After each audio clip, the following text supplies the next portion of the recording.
संकुचन पैदा कर सकते हैं, जिससे कि आपकी प्री टर्म डिलीवरी की नौबत आ सकती है।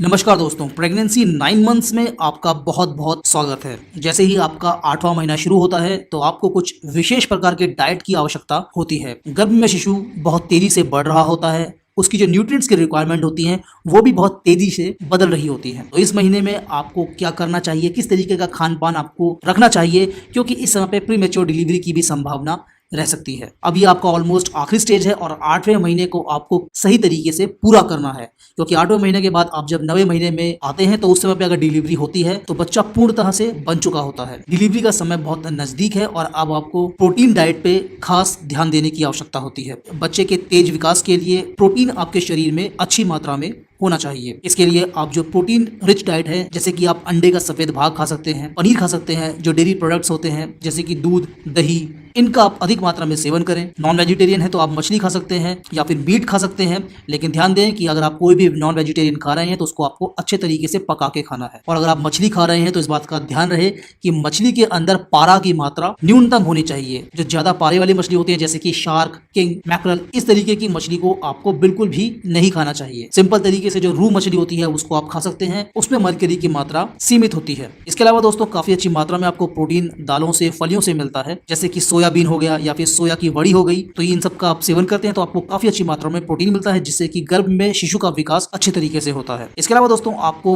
विटामिन की बहुत अच्छी आवश्यकता होती है। प्रचुर मात्रा में आपको विटामिन, आयरन, कैल्शियम, ये सब चीजें भी चाहिए होती हैं। तो ये सब चीजें आपको हरे पत्तेदार सब्जियों से मिलेंगी, जैसे कि पालक हो गया, मेथी हो गया। इसके अलावा आप दूध, दही, डेयरी प्रोडक्ट से भी आपको काफी अच्छी मात्रा में खनिज मिल जाते हैं। ड्राई फ्रूट्स आप जरूर खाएं। ड्राई फ्रूट्स में आपको विभिन्न प्रकार के मिनरल्स, न्यूट्रिएंट्स मिलते हैं, विटामिन मिलते हैं, जो कि इस समय पे बच्चे के स्वास्थ्य के लिए बहुत ज्यादा जरूरी होते हैं। विभिन्न प्रकार के फ्रूट, फल आपको खाने चाहिए। जो भी सीजनल फ्रूट्स हैं आपको उनको खाना चाहिए। बहुत मीठे फल ना खाएं, और अगर खाएं तो बहुत कम खाएं या फिर अपने डॉक्टर से पूछ के खाएं, क्योंकि इस समय पे जेस्टेशनल डायबिटीज का भी खतरा रहता है। तीसरा दोस्तों आपको समझना है कि आपकी डाइट में अच्छी मात्रा में फाइबर होना चाहिए, क्योंकि जो भी आप खा रहे हैं उसको पचाना भी बहुत ज्यादा आवश्यक है, वरना आपको कब्ज की शिकायत हो सकती है। तो इसके लिए आपको फाइबर युक्त आहार की जरूरत होती है। इसके लिए आप ओट्स खा सकते हैं। ब्रेड्स अगर खा रहे हैं तो मल्टीग्रेन खाने की कोशिश करें। बाकी सैलेड हो गया, गाजर, मूली, खीरा, जो भी सीजनल आपके पास सैलेड्स हैं उनको आप अपने आहार में जरूर शामिल करें। फिर नेक्स्ट है कार्बोहाइड्रेट युक्त आहार। तो कार्बोहाइड्रेट भी बहुत ज्यादा जरूरी है 8वें महीने में, और ये आपको मिलता है फलियों से, पालक से, फ्रूट्स जैसे कि तरबूज हो गया, जामुन हो गया, शकरकंदी या फिर जो साबुत अनाज होते हैं, इनमें भी काफी अच्छी मात्रा में आपको कार्बोहाइड्रेट्स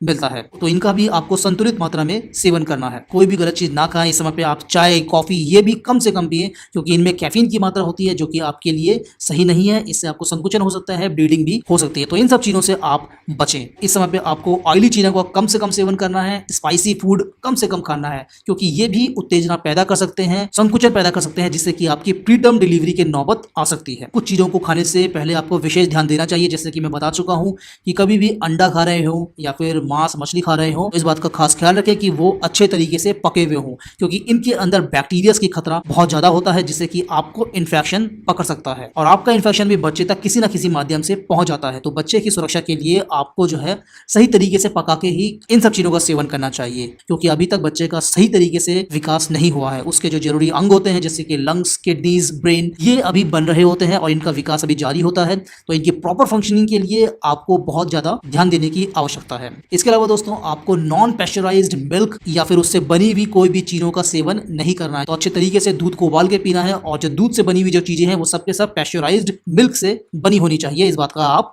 खास ख्याल रखें। अगर आपको वीडियो अच्छी लगी है तो वीडियो को लाइक करें, इस वीडियो को शेयर करें। मिलते हैं अगली वीडियो में। ख्याल रखिए अपना। नमस्कार।